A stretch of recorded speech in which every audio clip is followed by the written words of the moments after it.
Welcome to the first episode of my new podcast, the Living Simpler Podcast.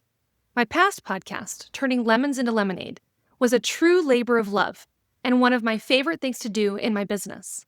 But as I have gone through a true transformation in the past 2 years, after some extreme health challenges, I feel truly compelled to share with you what I'm learning. One of my unique abilities has always been to take the complex and make it simple. And as I went through my own health journey, I have been exposed to the world of the complex. I feel like from my own recent experiences that I have seen firsthand that the healthcare system is broken, and in order for any of us to truly live in optimal health, we are responsible for advocating for ourselves and asking the hard questions. So that is what I hope to do with this podcast, to explore a healthier, happier, low-toxin, hormone-balanced, inflammation-reducing, joy-filled life, one step at a time, by asking the hard questions and hopefully looking at the research from both sides. I want you to know I am not an expert. However, I have been certified in health, nutrition, and fitness for over 20 years. And through my own journey over the past 2 years, I have gone back to school and completed an integrative health practitioner level 1 and level 2. What that means is I've been thoroughly trained on root cause health, labs, and genuine root cause health protocols. I'm Amy Mewborn, and today we're kicking things off with a truth bomb that might just change how you look at your health. Basically, I want to talk about how Big Pharma isn't healthcare. It's disease maintenance. I'm going to show you the origins of our Western medical system and how pharma became the original subscription model. But instead of subscribing to Netflix, you're subscribing to pills for life. Let that sink in. The goal isn't to heal you. The goal is to manage your symptoms indefinitely. And if you've ever left a doctor's office with more questions than answers, more pills than solutions, then you know exactly what I mean. Let me take you back to my story. At 29 years old, I had what most would call a picture-perfect life. I was healthy, successful, and I was running through my San Diego neighborhood on a sunny Sunday morning, feeling like $1,000,000.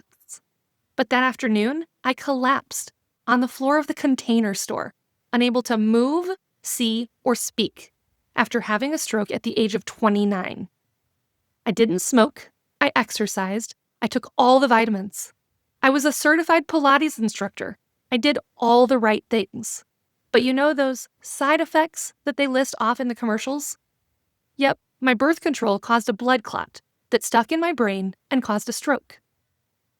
Fortunately for me, I was in some of the best health of my life at the time, so I recovered better than most and quicker than most. But that should have been the first clue that my body would often respond differently than many. Then, in 2023, after my first business trip since lockdown, I ended up in an Airbnb with mold. I could see it, and every single time I went into the house, I would start coughing uncontrollably. The problem was, at the time, I had no idea what a danger mold was to our overall health. After almost 2 weeks in this Airbnb, my feet were so swollen I couldn't get shoes on and off. And I had a chronic cough that sounded like that of a lifelong smoker of 2 packs a day.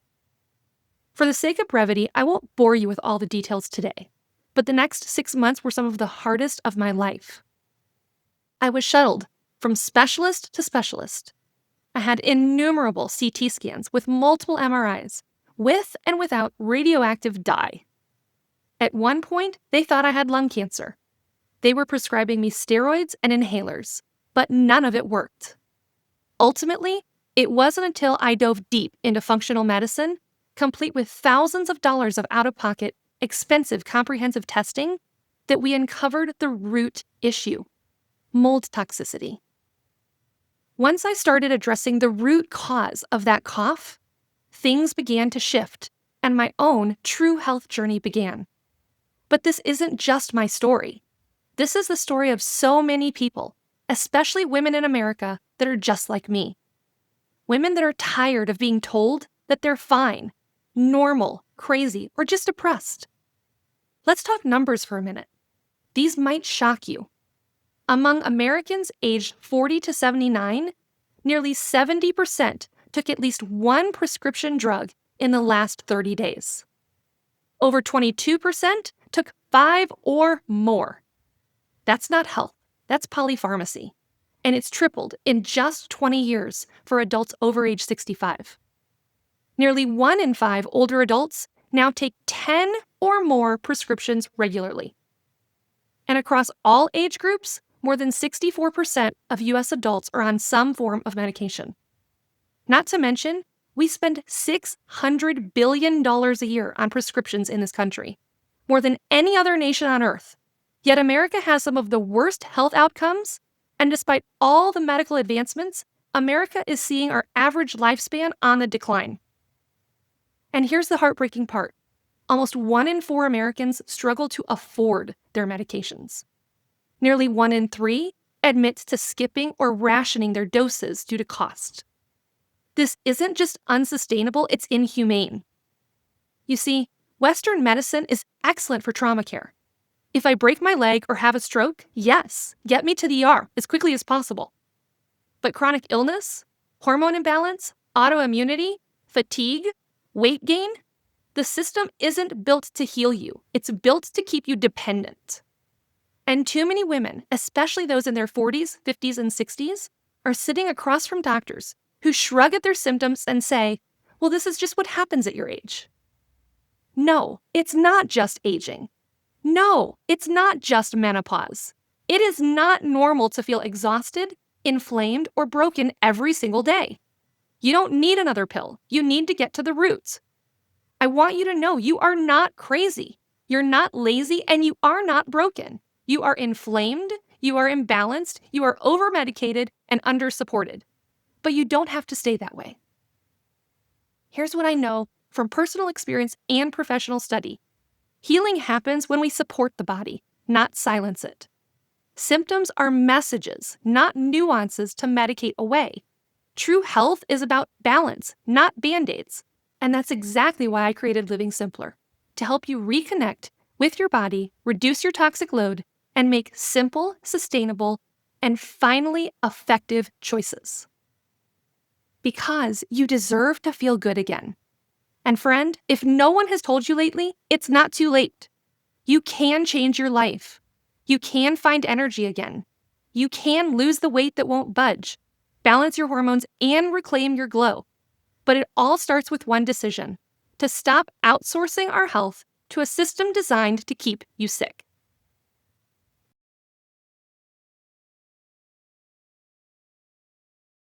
The history they don't tell us about meds and Big Pharma. If you've ever wondered why natural healing, nutrition, and functional medicine aren't the norm in healthcare today, this next part of the story is going to blow your mind. Let's talk about something called the Flexner Report of 1910, also known as the blueprint that reshaped medicine, and not in a good way. Now, this report was commissioned by the Carnegie Foundation. Yes, that Carnegie. And written by Abraham Flexner, a school reformer. He wasn't a doctor, not a scientist, not a healer, just someone tasked with overhauling medical education. And what happened next would impact every single one of us, even a century later. The stated goal of the Flexner Report was to improve and standardize medical education in the US and Canada. Sounds noble, right? But what it really did was wipe out entire schools of healing that didn't align with a very specific model, the allopathic model. But what it really did was wipe out entire schools of healing that didn't align with a very specific model, the allopathic model, diagnose the disease, and prescribe a pill or surgery. It dismantled naturopathic schools, homeopathic colleges, eclectic herbal institutions, chiropractic, and osteopathic schools, many of which were forced to drastically change or shut down altogether. Flexner labeled these practices as non-scientific, not because they didn't work, but because they didn't fit the mold of what he and his funders considered modern medicine. And who were those funders? In the early 1900s, science discovered that many synthetic drugs could be made from petroleum-based chemicals. John Rockefeller, with deep ties to oil, saw an opportunity: monetize healthcare through synthetic, patentable drugs. He worked with Andrew Carnegie to fund allopathic medical schools, those that taught drug-based treatment. He also wanted to influence medical school curriculum to focus solely on pharmacology and surgery, excluding nutrition, herbs, and energy medicine. He also wanted to suppress alternative healing modalities that couldn't be patented or profitably controlled. As a result of the Flexner Report, the number of medical schools in the U.S. dropped from around 650 to fewer than 50. Medical training became centralized under AMA-approved institutions, the ones that followed the allopathic model. And guess who got the funding? The schools that taught pharmaceuticals and surgery, not nutrition, not herbs, not root cause healing. This is the moment in history where the Western medical monopoly was born. And sadly, many of the practices that were pushed out, like herbal medicine, chiropractic care, and holistic healing, had been helping people for centuries. But they didn't make as much money. They weren't patentable. They couldn't be turned into billion-dollar pharmaceutical empires, so they were dismissed, discredited, and dismantled.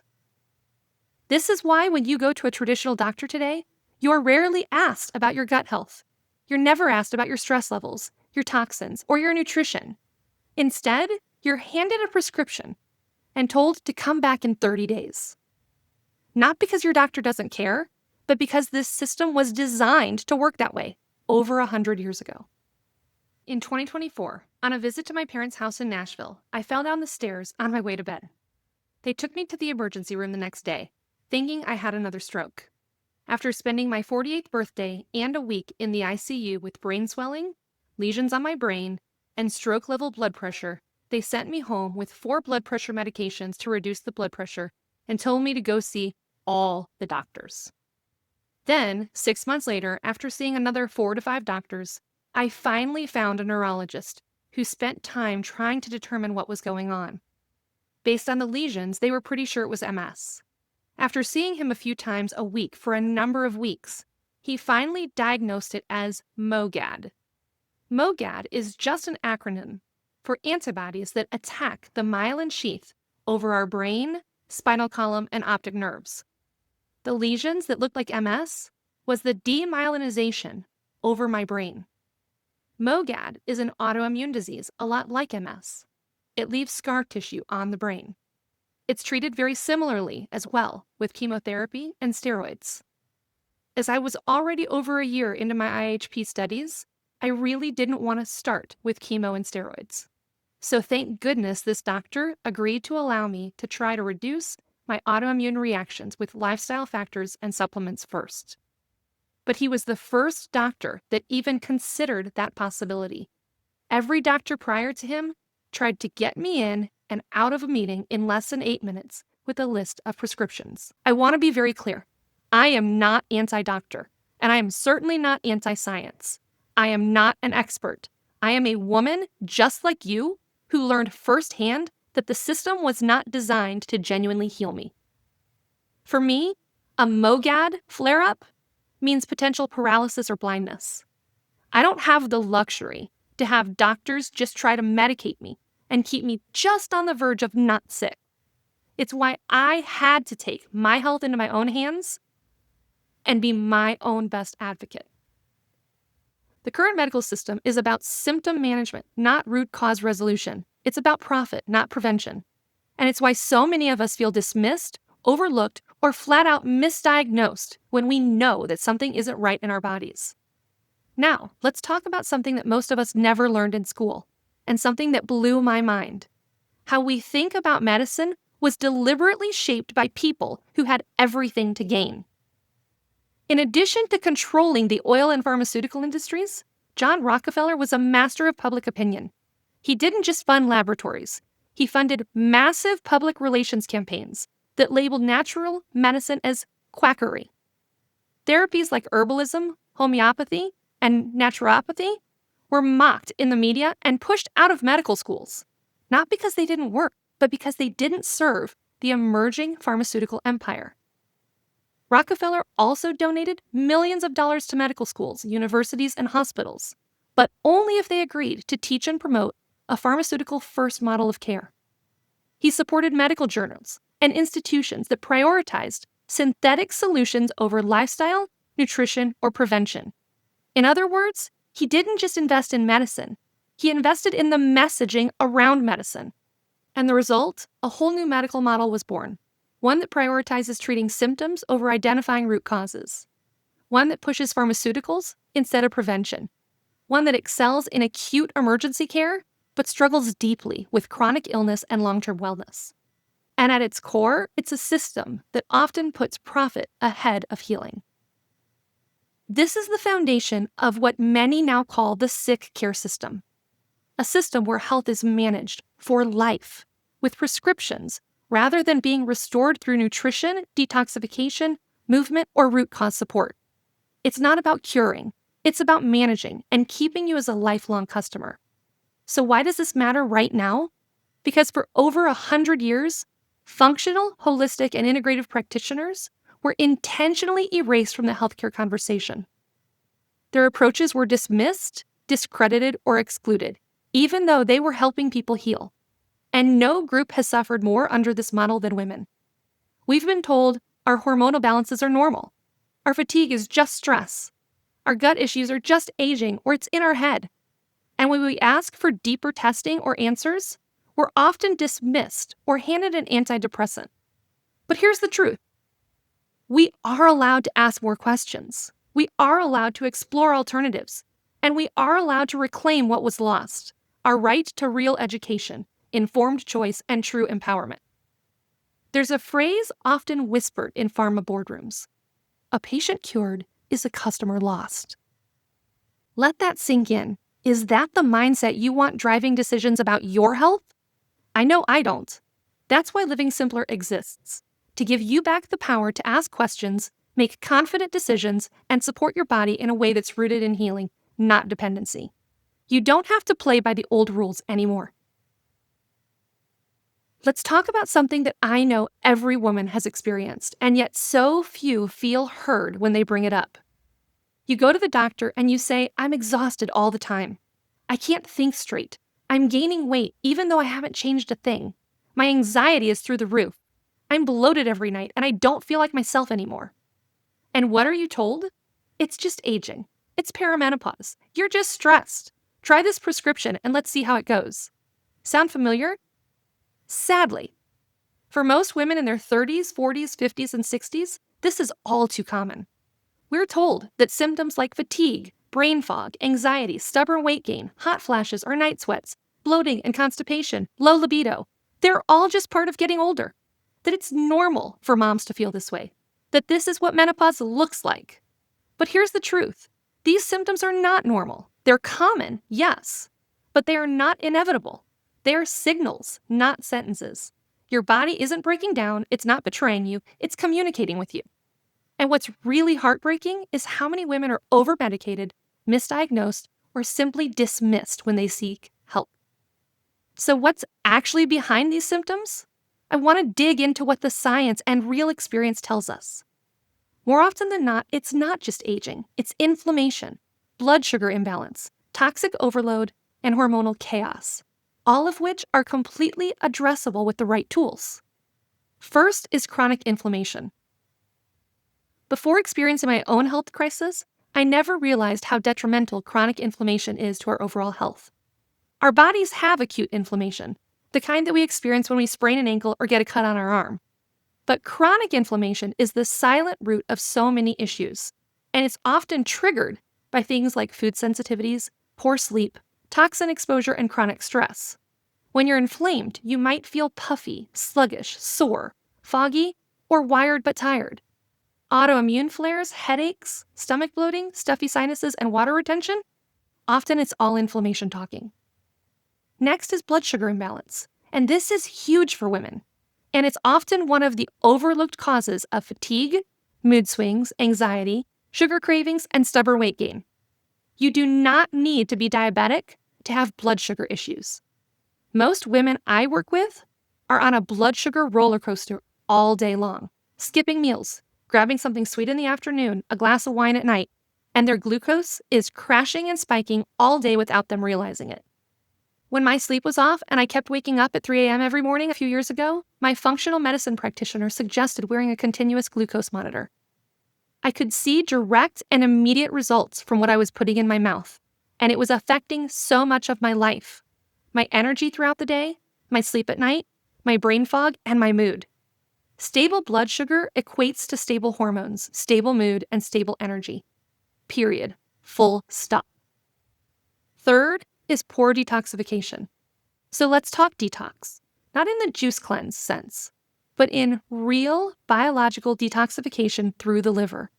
If your liver is overwhelmed by things like perfume, makeup, wine, plastics, medication, water, or cleaning products, it's going to have a harder time clearing hormones like estrogen. This means PMS, headaches, skin breakouts, fatigue, and heavier periods. You don't need to detox harder. You need to support your body's natural detox pathways better.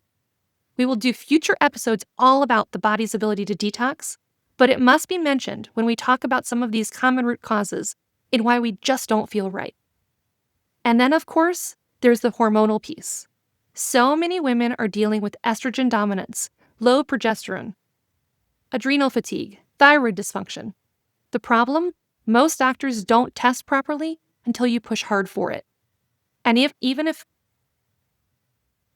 they do test, it's often just a TSH for thyroid or a basic estrogen check. If you aren't feeling right, that's not enough. Your hormones are part of one large symphony, and stress or high cortisol throws off the whole orchestra. When your cortisol is high, your body downregulates progesterone and thyroid, leading to irregular cycles. When your cortisol is high, your body downregulates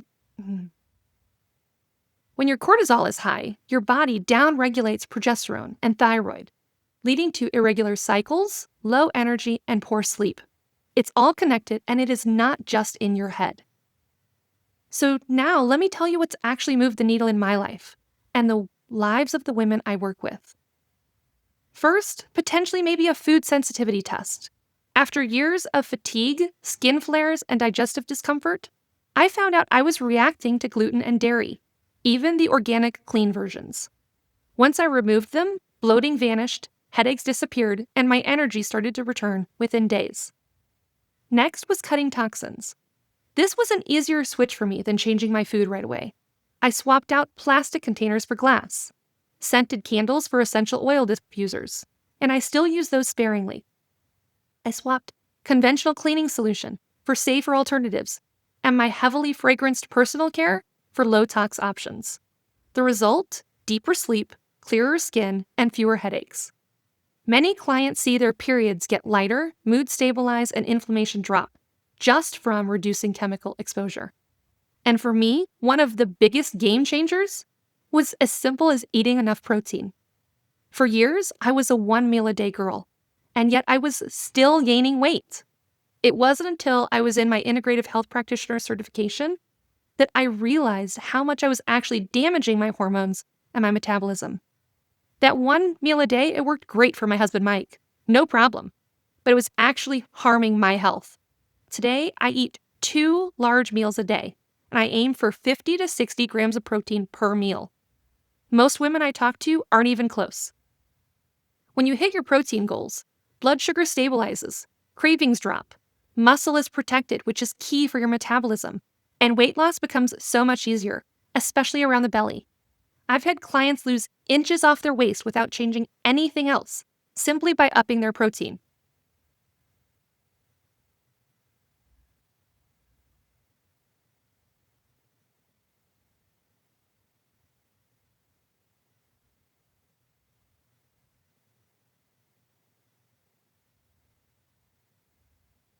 Next is walking and building muscle. I used to grind through intense cardio every week. Now, I walk 15,000 steps a day, and I do strength training 2 to 3 times a week. And that's it. And the results? Less inflammation, more stable cycles, better sleep, and stronger, more toned muscles. Next is hydration. You've probably heard this, but it's true. We mistake thirst for hunger and fatigue all the time. I aim for half my body weight in ounces of water daily. Plus, I take clean electrolytes, especially if I've had coffee, wine, or a sweaty workout. The changes? Clearer skin, fewer joint aches, and steady energy throughout the day. And last is my sleep routine. Sleep is the foundation, period. My sleep routine is ridiculous. I have my favorite sheets. I sleep with the room at 65 to 67 degrees. I close blackout curtains. I sleep with earplugs and an eye mask. And even with those things, I was still struggling with my sleep. Now, everything goes off about 9:30 every night. I put my phone in another room about 8 p.m. I stopped eating after 5 p.m. most nights. I started taking magnesium at night and made sure my room was cool and dark. That simple shift reset my cortisol pattern. I finally stopped waking up at 3 a.m. and I started feeling rested again. So here's the part I want you to really hear with all your heart. There is a better way, and it's so much simpler than we've ever been told. Healing is not a fantasy. It's not a privilege reserved for the lucky few. It's absolutely possible and it's available to you. How do I know? Because I've lived it. I've watched hundreds of women just like you walk through the same fire and come out the other side. Stronger, clearer, lighter, freer. We've just been given the wrong map. Here's what you can expect from this podcast and our community. Functional testing. We're going to talk real answers, not guessing games. Supplement stacks, where we're going to talk targeted support for your hormones, energy, gut, mood, and metabolism.